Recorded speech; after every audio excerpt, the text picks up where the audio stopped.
அலை என்பது கடலுக்கு அழகு மட்டும் இல்லை, அடையாளம் கூட. ஆசை அலை மனிதனுக்கு இருக்க வேண்டும், அதுவும் மனிதனுக்கு அடையாளம்தான். சுனாமி ஆகாத வரை கிடைக்காதவனுக்கு ஏக்கம் இருக்கும், கிடைத்தவனுக்கு அழுத்து போயிருக்கும். ஆசை என்பது அவ்வளவே.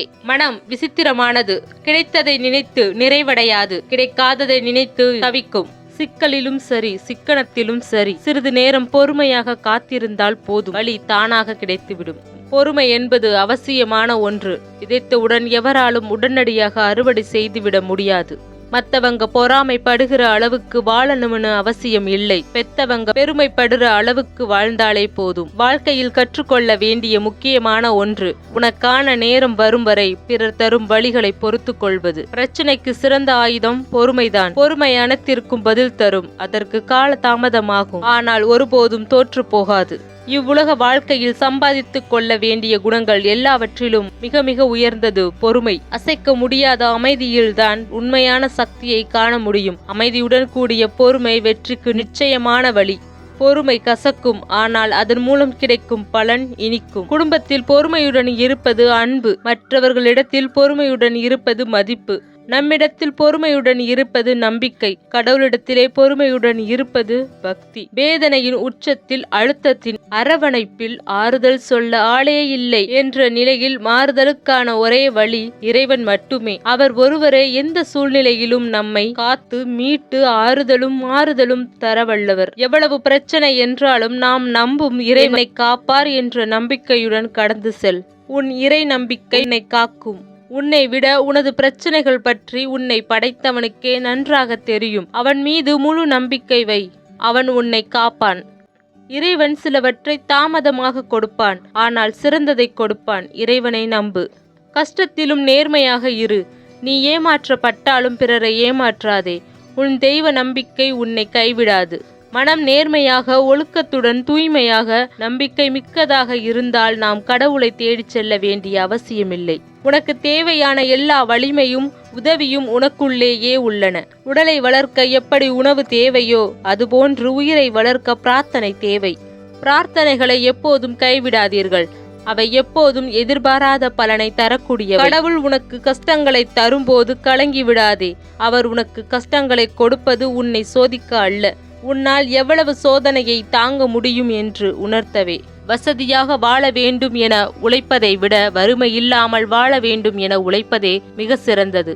பேராசைக்காரனின் வாயை மண்ணை தவிர வேற எதுவும் நிரப்பாது. நல்லவை கிடைக்க கால தாமதம் ஆகுமெனில் சுலபமாய் கிடைக்கும் தீயதை விரும்பும் மனம் மிருகத்துக்கு சமமானது.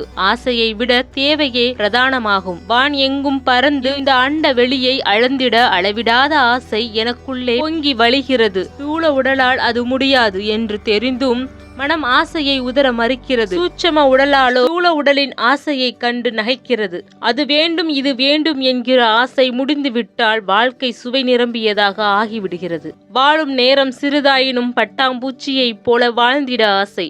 பறக்கும் நேரம் சிறிதாயினும் நூல் அருந்து சுதந்திரமாய் பறக்கும் காத்தாடியைப் போல பறக்க ஆசை. பறவைகளும் விலங்குகளும் தன் தேவைக்கு மிஞ்சிய எதையும் தேடுவதில்லை. ஆனால் மனிதனோ தலைமுறை தாண்டிய சொத்துக்கள் இருந்தும் பணத்தாசையை விடுவதில்லை. வானமும் பூமியும் இறைவனின் சொத்து, இன்பமும் துன்பமும் மனிதனின் சொத்து. வெற்றிகரமாக வாழ்வதை விட மனநிறைவான வாழ்க்கை சிறந்தது.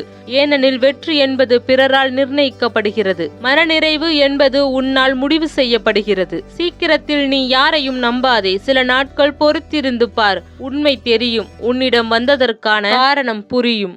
நகை, பணம், கார், பங்களா, சொத்து எல்லாம் என்னுடையது என்றான் மனிதன். இதை கேட்ட மண் நீ என்னுடையது என்று சிரித்தது. ஆசை பேராசையாகவும் அன்பு வெறியாகவும் மாறும்போது அமைதி அவ்விடத்தை விட்டு நகர்ந்து விடுகிறது. பல காயங்களுக்கு கண்ணீர் மருந்து, சில காயங்களுக்கு பிரிவு மருந்து. எல்லா காயங்களுக்கும் மிக சிறந்தது அமைதி. அமைதி பிறக்கும் மனதில்தான் சந்தோஷம் நிலைக்கும். என்றும் அமைதியின் வழியே செயலாற்றுங்கள். நல்ல எண்ணங்களை சொல்லிலும் செயலிலும் வெளிக்கொணருங்கள். எல்லா சூழ்நிலைக்கும் பொருந்தக்கூடிய ஒன்று அமைதி. எந்த சூழ்நிலைக்கும் பொருந்தாத ஒன்று கோபம். யாருக்கும் எப்போதும் தீமை செய்வதில்லை என்ற எண்ணம் தோன்றிவிட்டால் மனதில் அமைதி நிறைந்திருக்கும். தீமை செய்வதை தவிர்த்து நன்மை செய்ய பழகுங்கள். அதுவே மன தூய்மையையும் மன அமைதியையும் தேடித்தரும். மகிழ்ச்சியை விட மறதிதான் தேவைப்படுகிறது நிம்மதியாக வாழ்வதற்கு. மன அமைதி பெற விரும்பினால் பிறர் குறைகளை காணாதே, அதற்கு பதிலாக உன் குறைகளை காண். நல்லவனிடம் கண்ட ஒரு தவறுக்காக அவனை விட்டு விலகாதே, தீயவனிடம் கண்ட ஒரு நற்செயலுக்காக அவனிடம் சேராதே. பணக்காரனாக வாழ ஆசை இல்லை, மரணம் வரை யாரிடமும் கையேந்தாமல் வாழத்தான் ஆசை. ஆசை என்பது எதற்கும் புலப்படாத யாத்திரை. தொடங்கிய இடம் தெரியாமலும் முடியும் இடம் புரியாமலும் ஒரு வழியாக முடிந்து விடுகிறது. வாழ்க்கையில் ஒரே ஒரு ஆசைதான். நம்மை யாரெல்லாம் தாழ்த்தி பார்க்க நினைக்கிறார்களோ அவர்கள் முன் தலை நிமிர்ந்து வாழ்ந்து காட்டணும். ஆசை இல்லாத முயற்சியால் பயனில்லை, முயற்சி இல்லாத ஆசை பயனில்லை. தகுதிக்கு மீறி ஆசைப்படக்கூடாது, உண்மைதான். ஆனால் என் தகுதி என்னவென்று அடுத்தவன் முடிவு பண்ண கூடாது. தகுதி பார்த்து யாரிடமும் பழகாதே. நீ இறந்த பிறகு உன் இறுதி சடங்கில் தகுதி உள்ளவன் கை கட்டி நிற்பான், தகுதி இல்லாதவன் உன்னை சுமந்து செல்வான். யோசித்துப் பார், புரியும். தகுதி இல்லாத அன்பை தகுதி இல்லாதவனிடம் காட்டும் போது நாம் தகுதி இல்லாதவர்கள் ஆகிவிடுகிறோம். ஆசைப்படுவதற்கும் ஒரு தகுதி வேண்டும் என்பதை அடிக்கடி நினைவுபடுத்திக் கொண்டே இருக்கின்றது இந்த வாழ்க்கை. உலகம் உனக்கானது, ஓடிக்கொண்டே இரு. உன்னை தடுக்கும் தகுதி எவனுக்கும் இல்லை, உன்னை வெறுக்கும் தகுதியும் எவனுக்கும் இல்லை. அனுதினமும் ஆசைகளை அடுக்காதே. அடுக்கிய ஆசைகள் அதிகமானால் சரிந்து விழும். ஒரு நாள் அதிகமான கஷ்டங்களையும் நஷ்டங்களையும் அடைந்த பிறகுதான் மனிதன் அதிகமான அடக்கத்தையும் அறிவையும் பெறுகிறான். கஷ்டம் வந்தால் கலங்காதே, துணிந்து நில். நம்மை பற்றி எதுவும் தெரியாமல், சூழ்நிலையை முழுவதும் அறியாமல் நம்மை ஒருவர் விமர்சிக்கிறார் எனில் அவரிடம் புன்னகைத்து விட்டு நகர்வது நல்லது. அலங்காரம் இல்லாத முகம், ஆணவம் இல்லாத அறிவு, அளவு கடக்கா ஆசை, ஒழுக்கம் நிறைந்த காதல், ஒருவரும் துன்பம் தராத இன்பம், முன்னேற தூண்டும் அவமானம் அழகு. ஆணவத்தை குறைக்க நம் வாழ்க்கையில் எதுவுமே நிரந்தரமில்லை என்பதை உணர்வது மிகவும் அவசியம். உனக்குள்ளே நான் தான் என்கிற ஆணவம் குறையும் பொழுது உள்ளத்திலேயே நாம் என்ற அன்பு உயரும், உறவென்ற நட்சத்திரம் பெருகும்.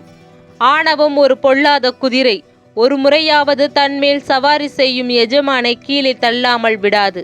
அன்று வயதை பார்த்து வந்தது, இன்று வசதியை பார்த்துதான் வருகிறது மரியாதை.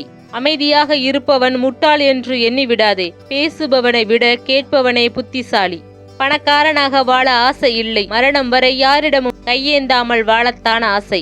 எதையும் எடுத்துச் செல்ல முடியாது என்பதை அறிந்தும் ஏனோ மனிதர்கள் எல்லாவற்றையும் அடைய ஆசைப்படுகின்றனர். நமக்கு கிடைக்கும் மகிழ்ச்சி என்பது இடங்களை பொறுத்து அமைவது இல்லை, நம்மோடு பயணிக்கும் மனிதர்களை பொறுத்தே அமைகிறது.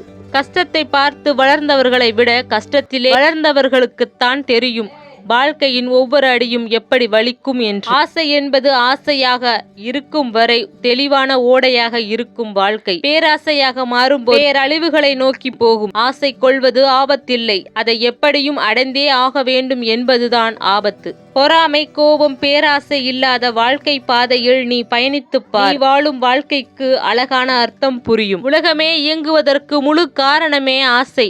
உலகம் அழிவதற்கும் அதே காரணமே ஆசை. இருப்பவனுக்கு வேண்டாம் என்ற ஆசை, இல்லாதவனுக்கு இருக்க வேண்டும் என்ற ஆசை, நிற்பவனுக்கு நடக்க ஆசை, நடப்பவனுக்கு பறக்க ஆசை, விதைக்கு விருட்சமாக ஆசை, விருட்சத்திற்கு விதையாக ஆசை.